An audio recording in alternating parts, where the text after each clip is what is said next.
huyu atatimuliwa, ataondoka mwaka ujao. Nikwambie tu ukweli.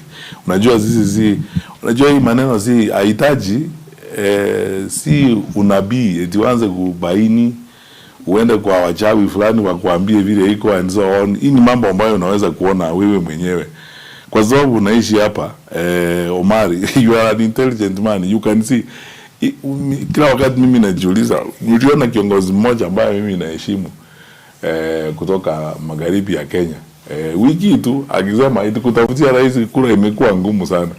Sasa mimi najiuliza hizo kura ziko wapi za kumweka mamlakani? Ataondoka mwaka ujao, na mimi kama ningekuwa waziri wake kama mmoja wa wasaidizi wake nilikuwa ninaweza kumwambia vile tunaweza kumanage transition. Aondoke polepole, ni ataondoka. Kuondoka ataondoka. Nimekuwa waziri, ninaelewa dunia hii, ni understand kila kitu na nimetembea nchi hii. The mood in this country is almost unanimous that we need to change government, and so I don't understand why. Na mwambie wa Kenya wasifikirie hivyo.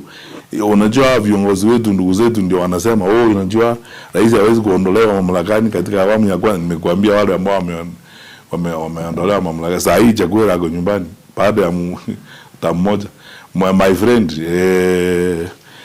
Masisi in Botswana ni mtu nilijua, hata tulikutana na yeye tukiwa hapa kwa serikali, tulikuwa tunakutana wakati alikuja hapa, alikuwa analala hapa ili tukiwa tunakuongea. Ameshindwa kura pale mpaka he could not manage 15% ya bunge. Na mjua Lungu, mimi nilitumwa kwenda kuona Lungu wakati ule wa ICC na Rais Kenyatta. Kaenda kumsalimia Rais Edgar Lungu pale na kumpelekea barua ya rais.